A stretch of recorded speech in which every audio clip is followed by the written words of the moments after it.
Graça e paz vos sejam multiplicadas no pleno conhecimento de Deus e do nosso Senhor Jesus Cristo.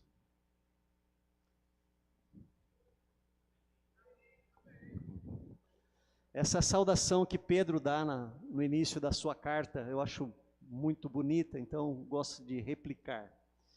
Queridos, uma alegria estar aqui com vocês, assistir uma escola bíblica aqui, há pouco tempo atrás, estava de férias, passei aqui pela casa do meu irmão, e hoje poder estar aqui transmitindo a palavra de Deus. Eu sou pastor da Igreja Presbiteriana Independente, até um ano atrás era pastor da Igreja Central, lá de Sorocaba, onde eu tive duas passagens, primeira como seminarista, pastor auxiliar, depois fui para o Rio Grande do Sul, num trabalho missionário, fiquei ali quase 10 anos, voltei para a primeira IPI de Sorocaba, e agora, o ano passado, eu estou num projeto novo, projeto de plantação, chamado Bless, Igreja Presbiteriana Independente Bless. Bless são 5 letras que significam, cada letra uma frase que é a dinâmica da igreja, é como a igreja ela atua, né? São 5 práticas missionais, né, de aproximação do incrédulo para a conexão de um discipulado, de um evangelismo, né? E a nossa igreja tem a ênfase mais nos relacionamentos.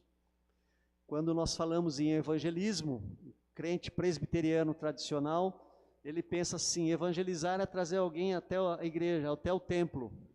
Lá nós estamos no movimento contrário. Evangelizar é trazer a pessoa à igreja, mas você é a igreja, então eu tenho que trazer para mim, eu tenho que trazer a pessoa para mim. Eu sou o evangelho, eu sou a boa notícia. Eu não posso terceirizar o mandato de Cristo de fazer discípulos. Eu não trago gente para a igreja discipular, eu trago gente para eu discipular. Eu faço discípulos. Então eu trago a ideia lá que a gente tem trabalhado. Nós estamos já nesse projeto há um ano. Em janeiro do ano passado, nós começamos num bairro onde não existe uma igreja da nossa denominação. E foi passado para mim um desafio, né? Eu também trabalho em série de mensagens. Quando eu convido alguém, eu procuro também passar o script, né? O texto. Enfim, o pastor Arthur passou para mim esta série na carta de Tiago, e eu fiquei com o versículo, capítulo 2, do 1 ao 14. E eu batizei a pregação, né? Trate igual a todos, ou nunca faça acepção de pessoas. Eu vou ler o texto, você pode acompanhar. Meus irmãos, vocês que creem no glorioso Senhor Jesus Cristo, nunca tratem as pessoas de modo diferente por causa da aparência delas.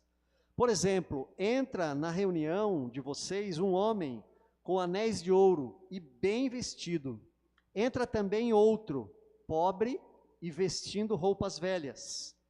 Digamos que vocês tratem melhor o que está bem vestido e dizem: este é o melhor lugar, sente-se aqui.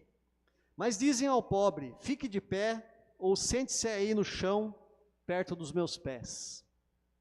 Nesse caso, vocês estão fazendo diferença entre vocês mesmos e estão se baseando em maus motivos para julgar o valor dos outros. Escutem, meus queridos irmãos, Deus escolheu os pobres deste mundo para serem ricos na fé e para possuírem o reino que Ele prometeu aos que o amam. No entanto, vocês desprezam os pobres. Por acaso não são os ricos que exploram vocês e os arrastam para serem julgados nos tribunais? São eles que falam mal do bom nome que Deus deu a vocês. Se vocês obedecerem à lei do reino, estarão fazendo o que devem, pois nas Escrituras Sagradas está escrito: ame os outros como você ama a você mesmo. Mas, se vocês tratam as pessoas pela aparência, estão pecando, e a lei os condena como culpados. porque quem quebra um só mandamento da lei é culpado de quebrar todos. Pois o mesmo que disse, não cometa adultério, também disse, não mate. Mesmo que você não cometa adultério, será culpado de quebrar a lei se matar. Falem e vivam como pessoas que serão julgadas pela lei que nos dá a liberdade. Quando Deus julgar, não terá misericórdia das pessoas que não tiveram misericórdia dos outros. Mas as pessoas que tiveram misericórdia dos outros não serão condenadas no juízo final. Amém.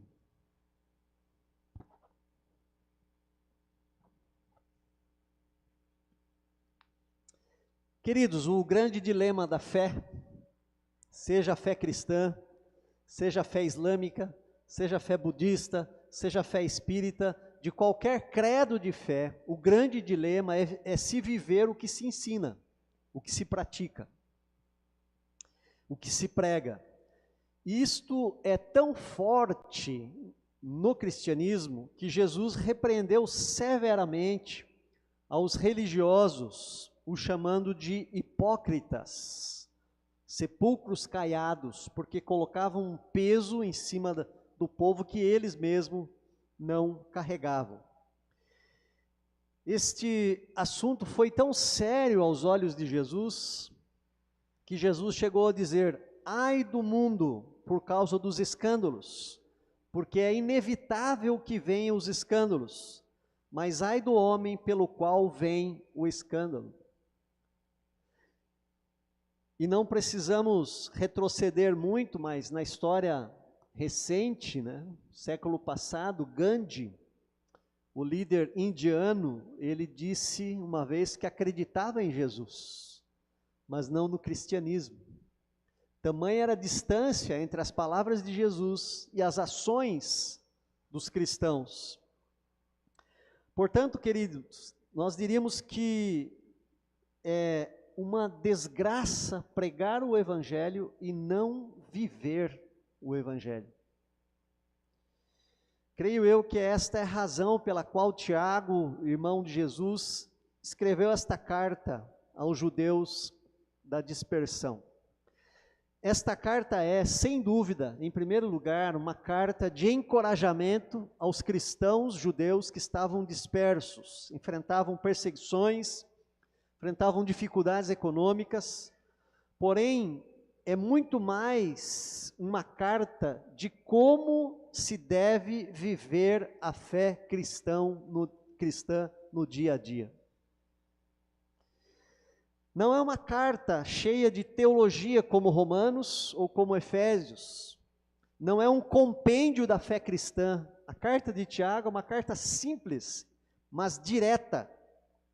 Tiago é alguém direto e reto. A fé, ele diz, ou a teologia, o seu sistema de crença é morta. A fé sem obras é morta. E dentre tantas coisas que Tiago nos chama a atenção, uma delas, aqui no capítulo 2, é contra o preconceito. É contra nós fazermos acepção de pessoas. Por isso o tema desta noite é trate igual a todos. Mas por que Tiago está dizendo aqui no versículo 1, nunca tratem as pessoas de modo diferente por causa da aparência delas? Só que antes dele falar nunca tratem as pessoas pelo modo da aparência delas, ele diz: meus irmãos, vocês que creem em Jesus, nunca façam acepção de pessoas. Aqui Tiago traz um preconceito contra uma classe, e não era de gênero nem de raça, mas era uma classe de status social, era contra o pobre, aquele preconceito a que chamamos de status social. Tiago faz um alerta aos cristãos para não bajularem o rico e desprezarem o pobre. Queridos, será que essa mensagem para nós hoje é atual? Nós vivemos uma sociedade de ostentação, de aparência. As mídias sociais, os sistemas de comunicação potencializam a aparência, potencializam o visual. Como bem observou o famoso psiquiatra Roberto Chiniachik, em seu livro Heróis de Verdade, a humanidade enfrentou no passado a crise do ser, depois passou a crise do ter, e agora vive a terceira onda, que é a crise do parecer. As pessoas não são, as pessoas não têm, mas querem parecer que são, querem parecer que têm. E nós, cristãos, nós estamos inseridos nessa cultura. Estamos contaminados por essa cultura e muitas vezes nós não damos conta disso. Quando olhamos para as nossas igrejas, isso ainda permanece. Porque quem tem mais influência nas decisões da igreja? Fale para mim. Olhe para mim agora. O rico ou o pobre?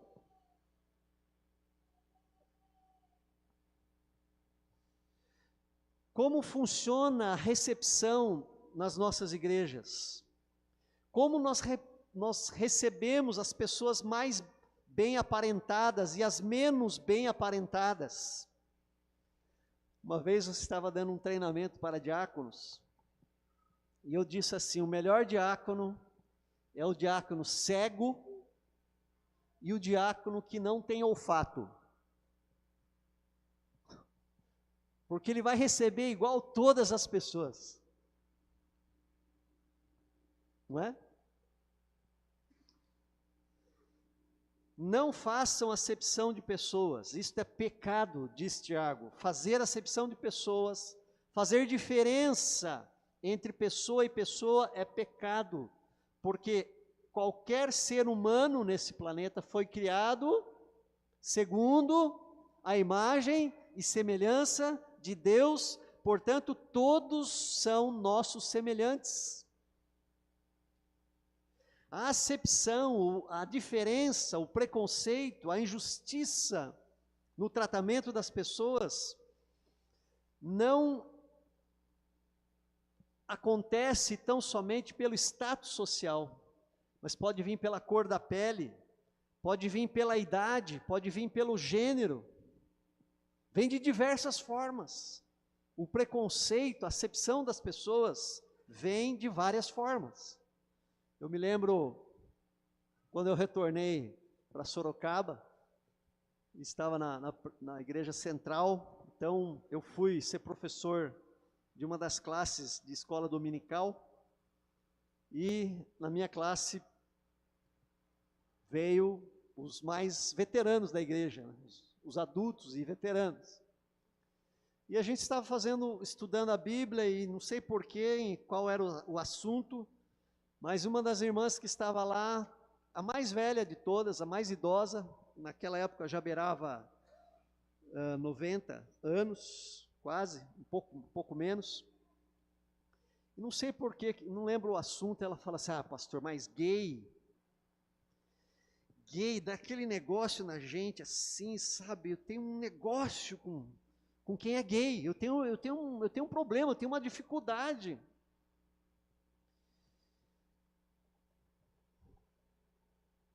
Interessante, porque me parece que um dos filhos dela, que não casou e mora com ela, né, tem todo as possibilidades de ser um homossexual. Queridos, a raiz de todo preconceito está, na raiz de todo preconceito está um coração soberbo, manchado ainda pelo pecado. Por isso Tiago diz no verso 9, se vocês tratam as pessoas pela aparência, estão pecando e a lei os condena como culpados. E aí nós temos que fazer diferença, né? Entre as pessoas, entre o pecado das pessoas e as pessoas. Tiago traz uma dura repreensão contra todo tipo de preconceito, e Tiago vai enumerar algumas razões para não agirmos assim. E a primeira razão está no primeiro versículo. Ele diz: meus irmãos, vocês que creem no nosso glorioso Senhor Jesus, nunca tratem as pessoas de modo diferente por causa da aparência delas. Por que você não deve fazer acepção de pessoas? Porque você é crente. Porque você é um cristão. Tiago não está advertindo os pagãos. Tiago não está advertindo pessoas alheias à palavra de Deus. Tiago está chamando a atenção de pessoas não incrédulas, não convertidas. Não, ele não está. Ele está chamando a atenção de pessoas convertidas. Ele está chamando a atenção dos crentes. E, queridos, isto faz toda a diferença.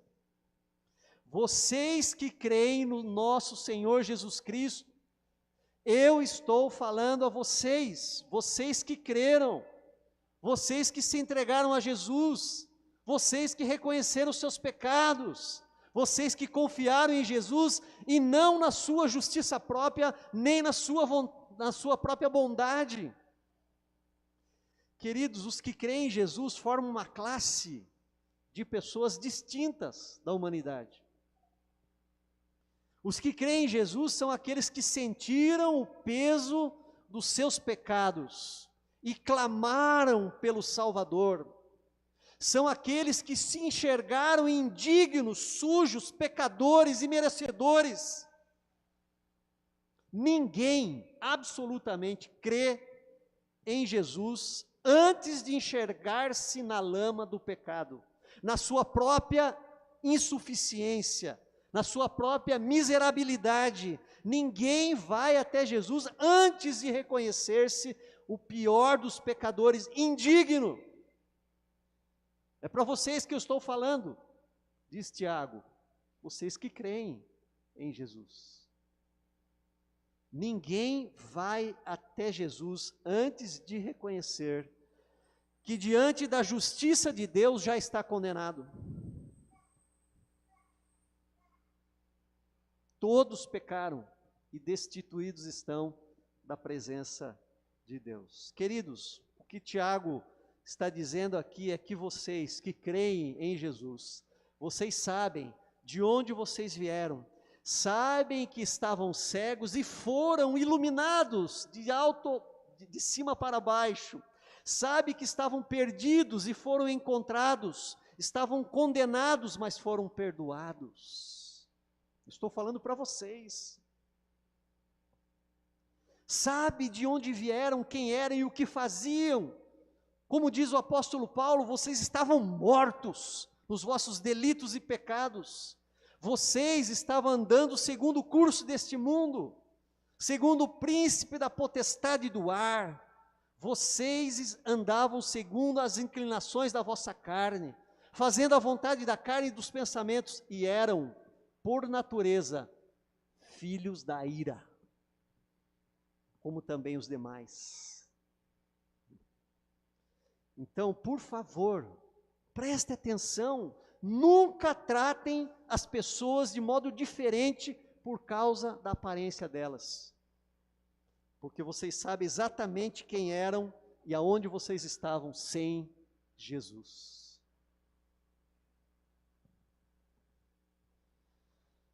Vocês eram tão pecadores quanto qualquer outro, vocês eram tão pobres espiritualmente quanto qualquer outro, vocês estavam tão perdidos quanto eles. Portanto, vocês não podem desprezar ninguém. Paul Tournier, que é um famoso psiquiatra cristão, ele diz o seguinte: em nosso íntimo, ou a nossa natureza, todos somos igualmente miseráveis. Ninguém pode estufar o peito e achar eu sou melhor. Não. Então a primeira razão para Tiago dar essa dura na igreja, nunca façam diferença de pessoas, é porque vocês creram. A segunda, porque Deus escolheu os desprezados. Versículo 5. Escutem, meus queridos irmãos. Parece que Tiago está gritando aqui, né? Escutem.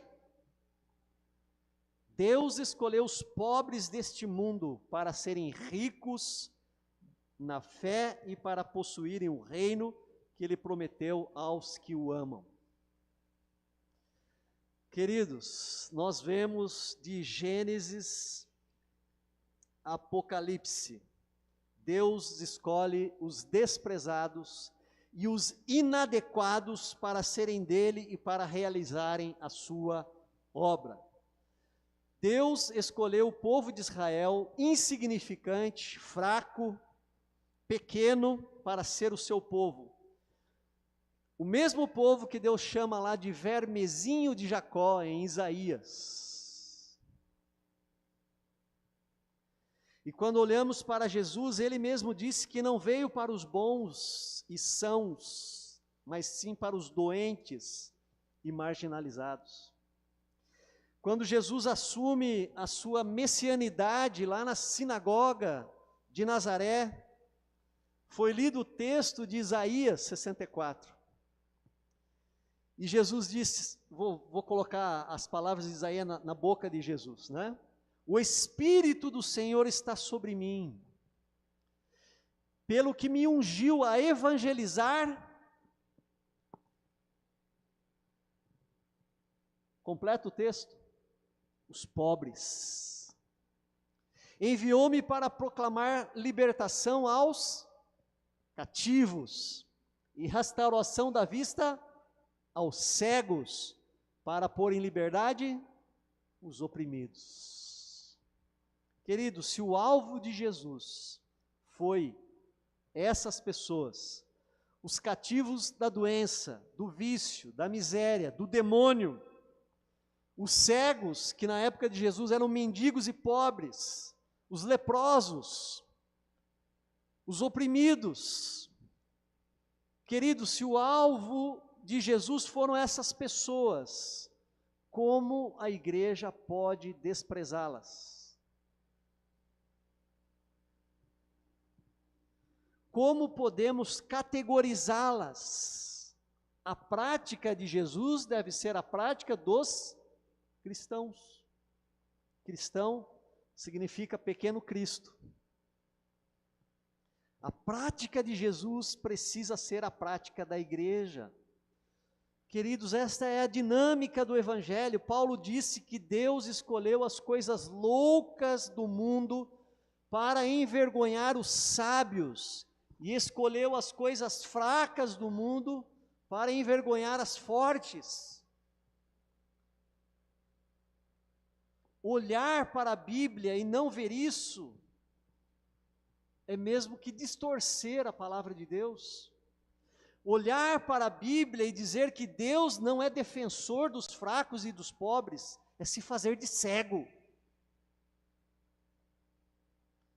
Queridos, o quanto a Bíblia fala das viúvas, do Antigo Testamento ao Novo Testamento, o quanto a Bíblia fala dos estrangeiros, dos órfãos, é muito texto.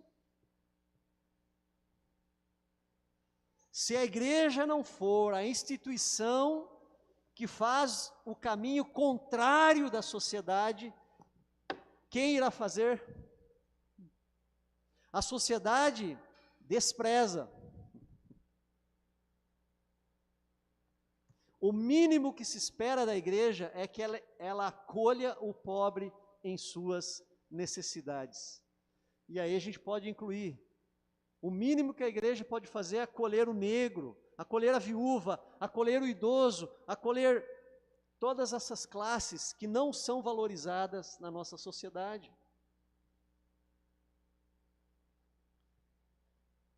A igreja que não é diaconal não é igreja, porque diaconia faz parte da essência da igreja. Conquanto a igreja não seja uma ONG, é a diaconia que vai comprovar a sua pregação. Eu não sei se você sabe, mas a igreja está aqui para 4 coisas. 4 coisas, não 3 e nem 5, 4. A igreja está aqui para adorar, amém? A igreja está aqui para pregar, amém? A igreja está aqui para ser a família de Deus, povo de Deus, portanto, para comunhão, amém? E a igreja está aqui para servir. Não passa disso a missão da igreja aqui. Qualquer outra coisa que a igreja faça está nessas 4 coisas. E a diaconia, o seu serviço, a sua demonstração de amor, o seu acolhimento, a sua cura, é que vai comprovar a adoração, a pregação e a comunhão. Senão a sociedade lá fora vai olhar, oh, esse povozinho aí, né? Bonita a comunhão dele, bonita a adoração que eles fazem. Pô, eles falam bonito, hein? Mas é tudo para eles. O que corrobora a mensagem da igreja é o quanto ela serve para fora das 4 paredes. É o quanto ela acolhe o necessitado. Lá na cidade de Passo Fundo, onde eu pastoreei, nós tínhamos uma diaconia bastante atuante. E minha esposa era bancária naquela época.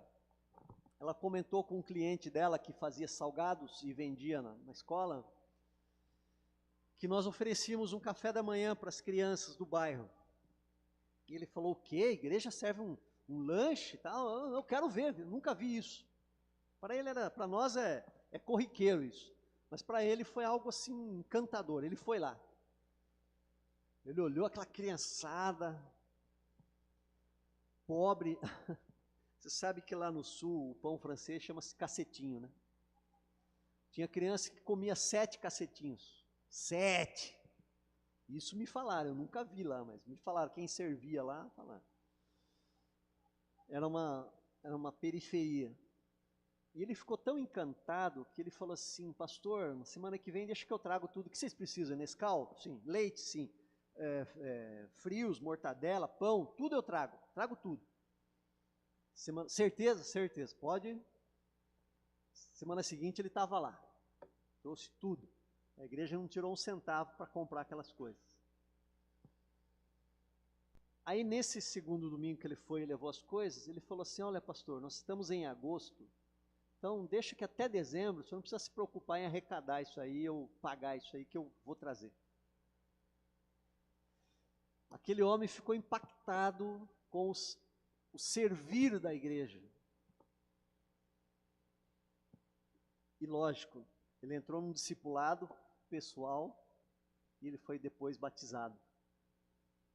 A diaconia, o servir, é o que corrobora o nosso louvor, a nossa adoração, nossa comunhão e a nossa pregação.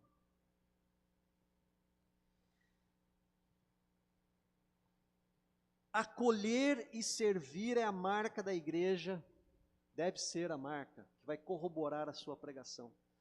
Portanto, nunca tratem as pessoas de modo diferente, nunca trate o pobre, ou o negro, o amarelo, ou o gay, ou da umbanda, ou a mulher, ou a criança de modo diferente.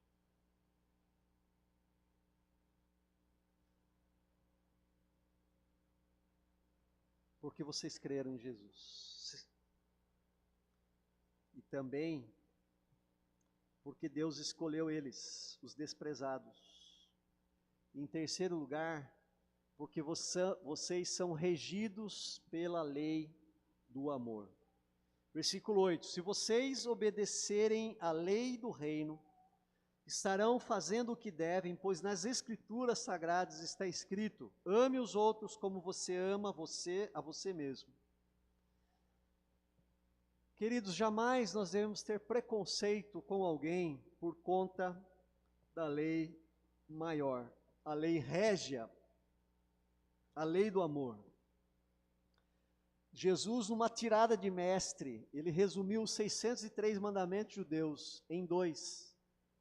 Amar a Deus sobre todas as coisas e ao próximo como a si mesmo.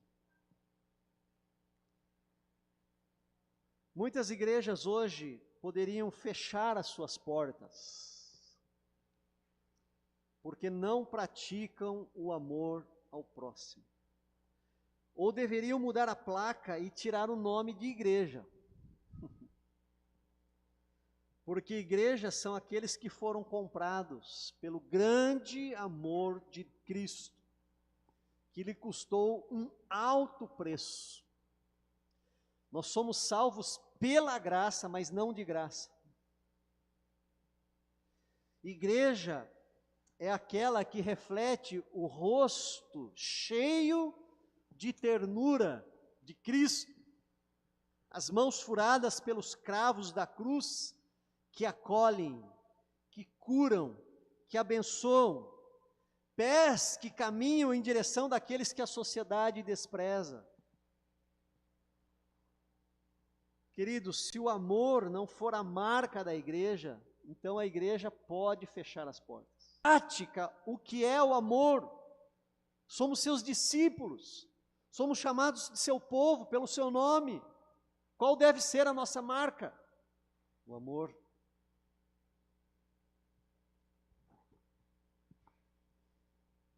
Eu fui pastor dessa igreja central, centenária, fez 120 anos esse ano,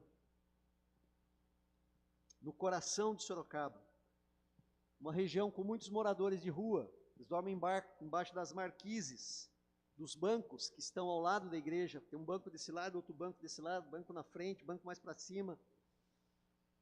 Então, a população de rua vive nessa região onde é o templo. É um templo, queridos, que é uma catedral, tem 20 metros o pé direito. O telhado da igreja é uma representação de uma colmeia. São grandes hexágonos lá. É uma igreja que não tem 4 paredes, tem 30, 50 paredes, porque a acústica lá tinha uma reverberação de quase 10 segundos, para você ter uma ideia. Mas muito linda. Uma catedral no coração de Sorocaba.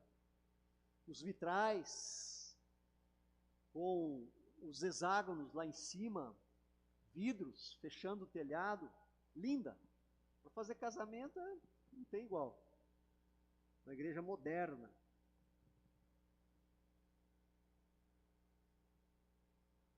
E de segunda a sábado, frequentemente os moradores de rua batiam na igreja. Para vocês terem uma ideia, quando eu voltei lá como pastor titular, a igreja tem 20 metros de frente, uma grade totalmente fechada. Mas tinha uma secretária lá no subsolo da igreja, trabalhando. Cheguei lá e falei, Priscila, deixa o portão da garagem aberto. São 2 portões, o de grade, você desce uma rampa e tem um portão eletrônico lá embaixo. Então você deixa o primeiro aberto para saber que tem gente na igreja. Está tendo expediente lá. O segundo fechado por questão de segurança. Mas do segundo portão já tinha acesso ao escritório da igreja, onde a secretária ficava. Ele falou, pastor, mas vai deixar aberto? É perigoso. Eu falei, por que é perigoso? Não, porque às vezes eu esqueço o portão eletrônico aberto, aí pode entrar alguém. Eu falei, bom, se você esquece, aí é outra coisa. E aí ela começou a deixar o primeiro portão aberto. A primeira reunião do conselho, alguém disse assim, pastor, eu tenho passado aqui em frente durante a semana, e eu tenho visto que o portão está ficando aberto. Eu falei, é o que mandei deixar aberto. Ah, mas é perigoso, tá? Não é perigoso, tem 2 portões. No segundo portão, além da secretária visualizar, tem uma campainha.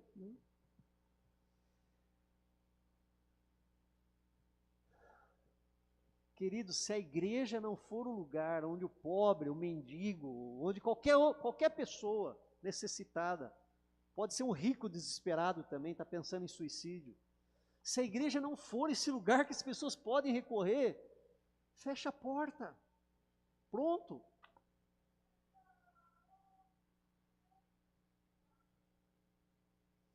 Cabe algum tipo de preconceito quando de fato nós amamos as pessoas? Você vê Jesus em algum momento tratando alguém com preconceito? Não foi assim ao escolher Mateus, o publicano. Não foi assim ao escolher Simão, o zelote, o revolucionário. Não foi assim ao permitir que as mulheres o acompanhassem, mulheres de má fama como Maria Madalena.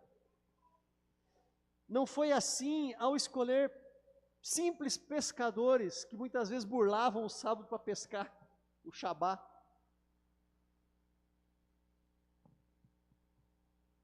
Não foi assim ao acolher aquela mulher adúltera. Não foi assim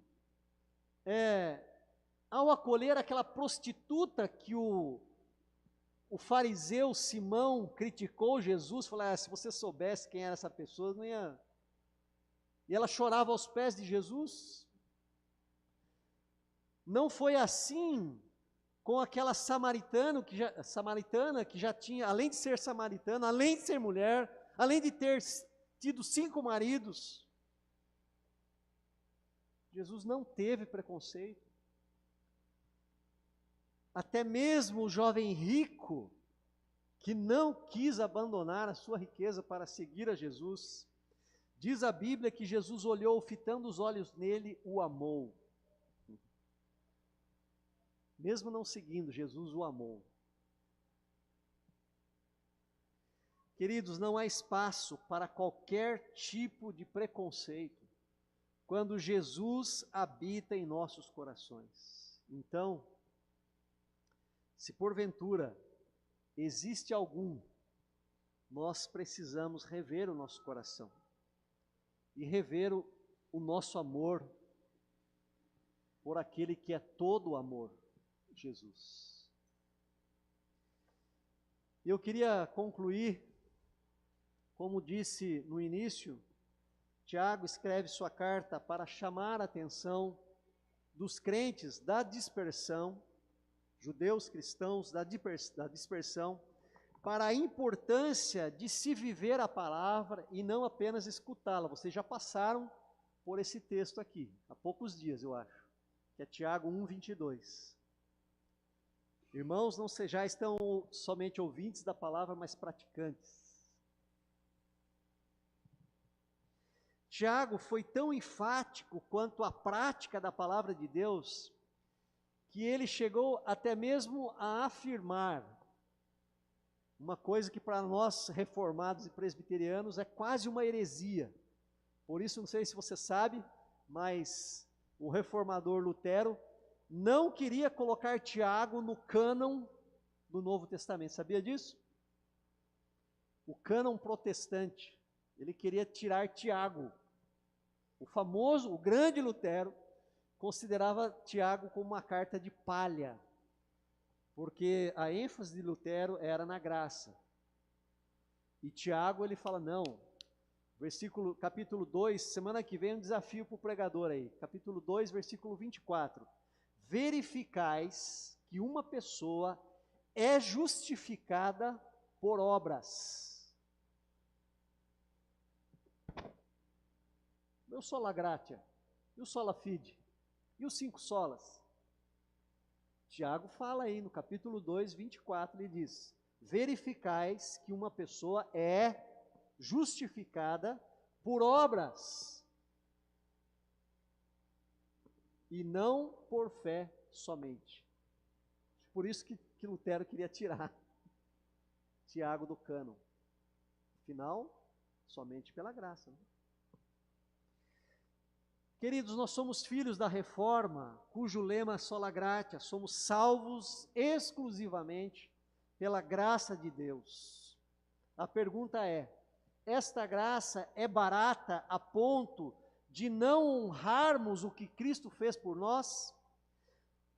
Todas as vezes que eu desprezo o pobre, ou tenho algum tipo de preconceito contra alguém, ou que uma raiz de preconceito nasce em meu coração, eu estou anulando a obra de Cristo em minha vida. Eu estou negando a minha fé. Eu estou me esquecendo do lugar que Cristo me tirou. Tem muito crente que é garganta de ouro, né?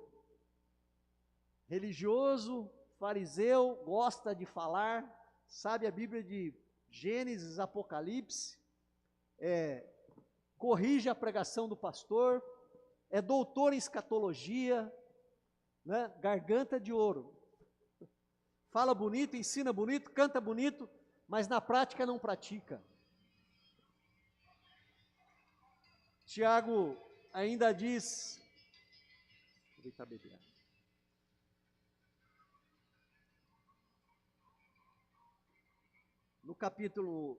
No versículo 13, quando Deus julgar, não terá misericórdia das pessoas que não tiveram misericórdia dos outros, mas as pessoas que tiveram misericórdia dos outros, ou seja, que acolheram, que não tiveram preconceito, não serão condenadas no dia do juízo final. Então, queridos, para finalizar, olhando em seus olhos e em meu coração também, porque eu sou igual a vocês, não sejamos garganta de ouro. Deixe esse título para quem mesmo? Renato deve saber. Milionário e José Rico. Não seja praticante da palavra. Ame as pessoas, independente de cor, raça, gênero, de posição social. Faça valer a sua fé. Sonde o seu coração nesta noite. Existe alguma pessoa, algum tipo de pessoa que você não gosta, que você despreza? Coloque diante de Deus hoje e peça que Deus limpe o seu coração. Vocês que creram em Jesus, que foram tirados das trevas para o reino do Filho do seu amor. Vocês que estavam perdidos e foram buscados, amados, achados, encontrados, resgatados. Faça um exame no seu coração. Todos nós temos um calcanhar de Aquiles. Todos nós temos alguém que a gente gosta mais, gosta menos. Mas sonde o seu coração. Queria orar com você nesse instante. Feche seus olhos. Senhor, Pai amado, Deus que habita na luz inacessível, mas também habita entre o abatido e o contrito de coração. Obrigado, Senhor, porque na sua infinita graça, o Senhor não nos olhou segundo a nossa bondade, a cor da nossa pele, nosso status social, a quantidade de obras que nós fazíamos ou deixávamos de fazer. O Senhor não nos escolheu por algum mérito, pelo contrário, antes de nós existirmos, o Senhor nos escolheu. Portanto, ó Deus, dá-nos sempre essa consciência de que sem a graça de Jesus, nós não somos absolutamente nada. Somos pó e ao pó voltaremos. Mas pelo teu grande amor, o Senhor colocou a eternidade em nosso coração. Por teu grande amor, no toque da última trombeta, nós ressuscitaremos, habitaremos a nova Jerusalém eternamente. O Senhor nos dará um novo corpo, incorruptível, imortal, para habitar a eternidade. Ó Senhor, glória ao teu nome, Senhor. Porque o Senhor não nos esqueceu na lata de lixo das vidas desprezadas. O Senhor toque o nosso coração para que não haja em nós absolutamente nenhum desprezo por qualquer tipo de pessoa, Senhor. Coloca amor em nossos corações, aos nossos semelhantes. Seja eles quem forem, em nome de Jesus. Amém. Amém.